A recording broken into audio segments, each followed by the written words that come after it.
There are two kinds of people in a room full of comedians. One hears a joke about a retired basketball player joining the WNBA and just laughs, because it's a funny sentence, and funny sentences are supposed to end there.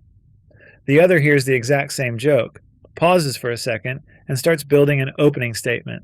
All right, how about that WNBA? Hiccups. How Let's get into Fired up. Yeah. Woo. That dude who wants to qualify for the WNBA, what's his name? Cantor. Yeah, he just did trigonometry. They painted themselves into the most loony position where they can't define what a woman is. Some psychopath can just pretend that they're a woman and knock women over on the court. I gotta take this out. Norman's a woman, dude. Protect Our Parks number 17, dropped on August 13th, and the lineup is Shane Gillis, Mark Norman, and Ari Shaffir sitting around a table with Joe Rogan for 4 hours and 28 minutes. All three guests are professional riffers. Their entire job every single night is to take a dumb idea and find the dumbest possible version of it as fast as possible with no notes and no plan. Put those three in a room together and the natural gravity of the conversation should pull toward nonsense within about 90 seconds. Which is exactly what makes this episode useful, because it shows you, in 4K, what happens when Joe Rogan is placed in a room that refuses to be serious, and he cannot stop being serious anyway. Joe asked for the criticism when he decided to capitalize on this format, and then double down with a Spotify deal. Nobody else on the planet keeps four guys talking for 4 hours the way he does, and nothing here is trying to take that away from him. It's a bird. It's a plane. It's a pattern. Somebody in the room throws out a bit. Joe receives it like sworn testimony, over and over, for 4 hours straight. It happens so often you could genuinely set a kitchen timer to it. We're going to start small, with a can of beer, because even that turns into a research project. If Joe can turn a can of Bud Light into an open investigation, imagine what he does with an actual news story. You don't have to imagine. It's in this episode. We'll get there. Early in the episode, the group gets on the old bar trick where you tap the top of a shaken beer can before you open it, supposedly so it doesn't explode everywhere. It's the kind of fact you hear once at a barbecue, nod at, and forget about by the next round. Totally disposable trivia. Nobody's supposed to build a thesis on it. Yeah, I was drinking them like Bud Lights. I'd get done with this show. Nice. I'd have 10 IPAs. This one's nice. They taste great, but like they're heavy as shit. Well, Guinness is the heaviest, right? I love a You good can only Guinness. have a few of those. They're less calories. Yeah? Guinness You is can put lower down- calories than a No regular shit. beer. Yeah. Yeah. Surprising. That's crazy. I would have never guessed. Yeah. No, they rule. Second only to Bud Light. I would have thought it was like super. Hey, I would have thought all the super creaminess and Yeah. everything that it has to be like heavy in I know. calories. No. It's surprising. all So- vitamins. So a Budweiser versus a Guinness. Bud's way fatter. Yeah. Yeah. Wow, Oh, yeah, it's all wheat. Crazy. Hops. crazy. Hey, guys, let's leave the Anheuser-Busch family out of this. Oh, sorry. We've been through enough. It's a fine product. We've been through enough, boys. They've been through enough. Mulvaney, we miss you. So a Miller versus a... Yeah. Miller. Ugh. Isn't it crazy? This works. It actually does. It does. Stop it from popping. Does it actually work? It does work. How long you have to do it for? I think that was enough. Look at that. He threw me a beer. It's That's perfect. incredible. Yeah. I wonder how the that works. Maybe And just who discovered it? Some like serious little drunk. kids opening sodas. Yeah. Do everything we can. Joe does not let it go by the next round. The normal question would be whether it actually works. Joe skips past that one straight to who invented it. This is the important part. And how long you're supposed to tap it for. Somewhere out there is a founding father of can tapping, and Joe would like to know his name. Everyone else at the table has already mentally moved on to the next bit. Joe is still standing at the edge of the pond, wondering who threw the first rock. On its own, this is a nothing moment. 15 seconds, tops. But it could also be used as the cliff notes for this episode. 3 comedians pick up a stray fact, throw it around like a toy, and set it back down. Joe picks up the same fact and starts pulling a thread. Hold on to that shape because it's about to happen again at a much higher volume, roughly every 10 minutes, for the next 4 hours. Case in point. Mark Norman tries a Zyn pouch on camera, a 6 milligram one. Nobody's checking your blood pressure or your life choices, just your ID. It's a great little bit on paper, New guy tries nicotine. New guy reacts to nicotine. Everybody laughs at new guy's face. Free comedy. Nothing required of anyone, except Joe treats it like a briefing. He explains that he's been running 6 milligram pouches himself, that they've kept him up more than once, that he's read the recommended range is somewhere around 3 to 6 milligrams a day, and that he personally uses them before workouts and while he's out shooting his bow. In under a minute, a joke about a guy's face turning red has become a personal usage log, complete with a dosage history and a specific use case involving archery that nobody at the table asked to hear about. So you're off the nicotine. I think it might start. Yeah? If you got a pouch. You got one on you? Yeah. You're going to Let buzz me try out, one. dude. I've never done a pouch. You're going to It'll buzz. light you up, dude. Oh, I don't mind a It's buzz. going to light you You're going up. to throw What are up. we doing here? I think I'm going to stop because last night I couldn't get to sleep because I was sitting in the green room and I just kept fucking chewing on them. And then I chewed on one on the way home. And then I got home and I turned on the TV for a little bit, popped another one in. Each one of them is 6 milligrams. It's just bang, bang, bang, bang, bang. And then it was time to go to bed. I was laying in bed. I'm like, Yeah. Gotta stop I'm at like 7. wired. Norman, you've never had one? No, and it burns. Yeah, you're going to hate that. You're going to No, buzz. it I stinks. buzzed last time. I got bad gums. You're going to Oh, really? It's gonna It'll hurt get your you. brains. You're going to get You're gonna hiccups. get nervous. Hiccups? Yeah. Oh, no. The 9s, those like 9s really give you. Lucy's has Wait, a What 12. are 9s? What's What a does that 9? mean? 9 milligrams. 9 milligrams. These are 6. These are All right. But what's A nice? 6 is a lot. And to be fair to Joe here, none of this is made up or performative. He's clearly speaking from real lived experience, which is exactly why it's funny instead of annoying. This is a guy who has genuinely thought about his nicotine intake the way other people think about their credit score. The comedians wanted 45 seconds of new guy tries nicotine, immediately regrets it. Joe delivered a full debrief with a bibliography, and somewhere in there, Mark just quietly has a nicotine pouch in his mouth, along for the ride on his own bit. This is still the warm-up round. This version of the pattern costs 45 seconds and nothing else. It's about to get a lot more expensive. Here's the clip from the top of this video, because it's the cleanest example in the whole episode. The group gets on the subject of Ines Freedom, and somebody floats the idea of him joining the WNBA. Joe throws out the line, he just did trigonometry. All right. How about that WNBA? Hiccups. How Let's about get into it? something. up. Yeah. Woo. That dude who wants to qualify for the WNBA, what's his name? Cantor. Yeah, he just 2 of them did now. trigonometry. Oh, jeez. Freedom. Yeah, Rounds. hilarious. He's getting into podcasting. Yeah, of course. Smart Interesting. move. Look, Yeah. it's a great Yeah. move for him. They've painted themselves into the most loony position where they can't define what a woman is. I like when he went after LeBron. What do you say? And he's like, hey, you're always stopping about human rights. Then you're like saying NBA should go to China? He's like, right. what's, come He on. had a good one a while ago about, I think, the leader of Turkey? Turkey. What's his name? Javan? No. You just making that up? Asturion? Constantinople. Yeah, I gotta I take remember this out. that was like his first controversy. Yeah, that's when he was like, they're his like, family had to you- disown him. Yeah, they're like, you can't come back to Turkey. Yeah. So he's like a troll. No. He was Back like then, that was rebel. like- Oh. It was badass. That was a good one. Joe follows it up anyway. Within moments, the table has gone from a one-liner about basketball to a serious extended conversation about rules and participation in sports, international politics, and where all of it sits ideologically, the kind of subject that normally gets its own 3-hour episode with a guest who's written a book on it. Well, the thing is, can you define what a woman is? And until you can't, if you can't define what a woman is, then you're an idiot. And this is nonsense. And that's what your ideology is. Your ideology is so stupid, you can't define the difference between a male and a female. And so you've decided that people identifying with something means it's a real thing, and you have to say it because everybody else says it, and they scare you, and they'll cancel you and go after you. So everyone's agreed to nonsense. So this is where we painted ourselves into this dumbass corner. I think everybody kind of agrees. It's like, Even Gray AOC area. was just Yeah. talking about how woke point 1.0 was crazy. And was all the crazy. different things that she was saying, all the defund the police talk that was going on, that everybody realized that's a ridiculous thing to say. We are not going to relitigate that topic here, because that's not what this video is about. What this video is about is the on-ramp. 1 second, it's a punchline about angles. The next second, it's a topic with footnotes and a seating chart. That's the hilarious rhythm. Shane pitches something built for a group chat at 1 in the morning. Joe receives it like a question from a Senate subcommittee. Neither guy is doing anything wrong exactly. One of them is doing his job as a comedian, and the other one, evidently, cannot stop doing his other job as a debate moderator, even at his own party, surrounded by his own friends, with a beer in his hand.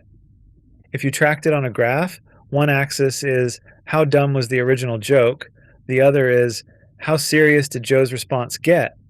This episode would look less like a podcast and more like a seismograph. Shane just happens to be standing on the fault line when it goes off. By now you've probably noticed the shape of the pattern well enough to call it before it happens. Comedian says something small, Joe hears something large. It's tempting to think that's the whole video.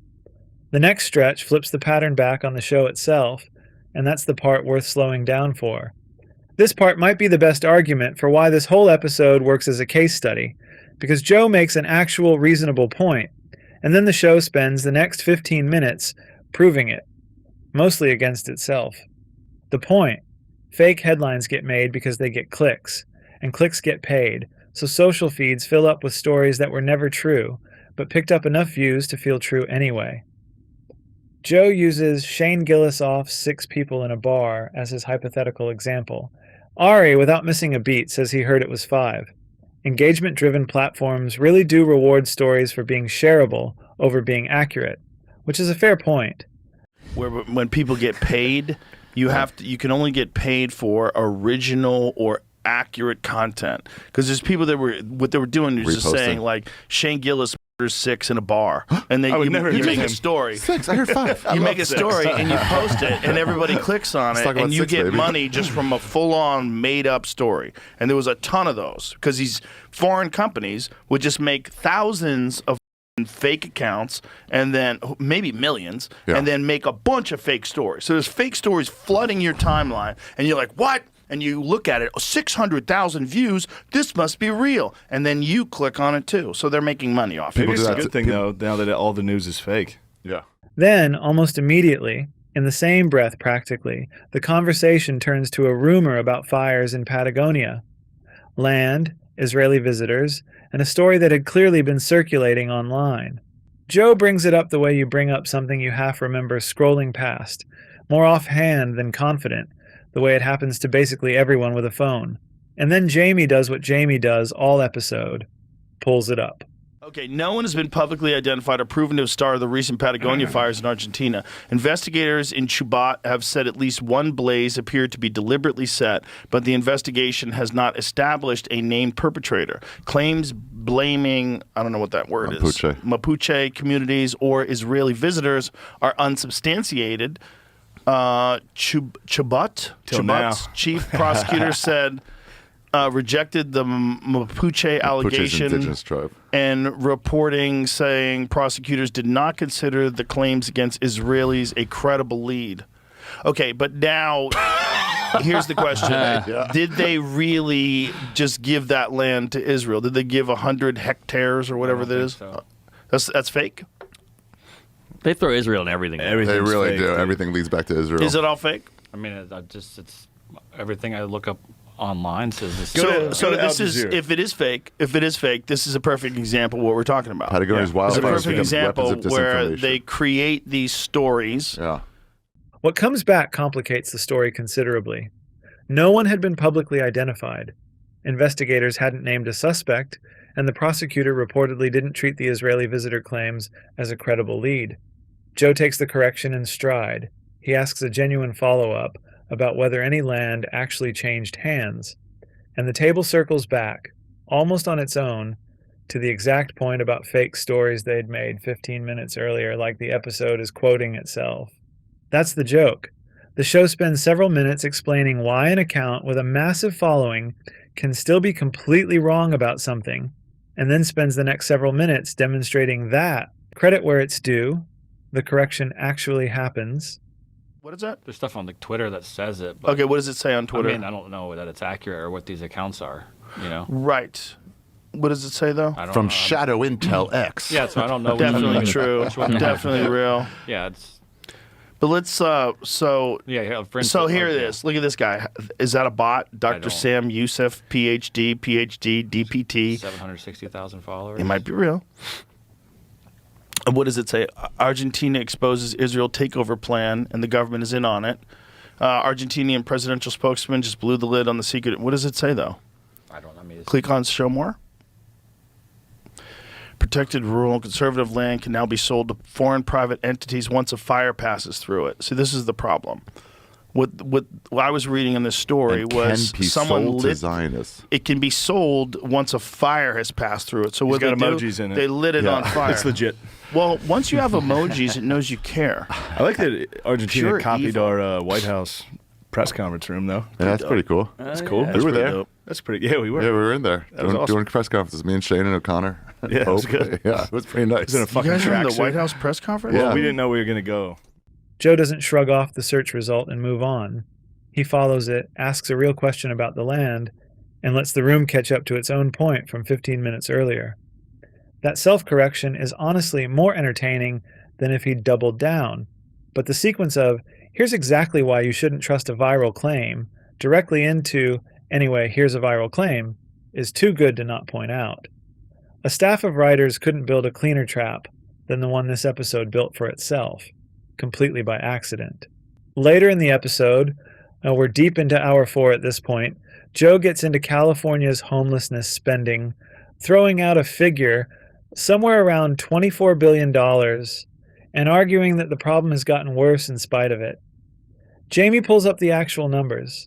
Something like 73,000 unhoused people across LA County, 45,000 within the city itself.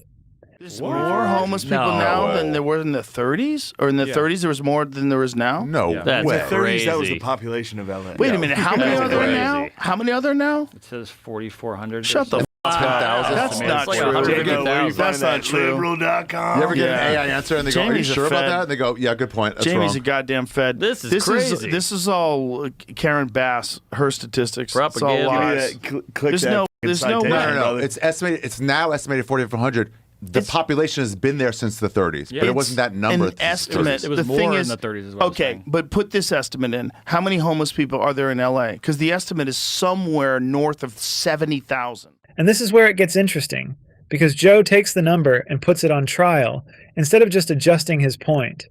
How it was gathered, whether a figure like this can really be treated as precise, what kind of margin of error you'd expect from something that is, by definition, a head count of people without a fixed address to be counted at.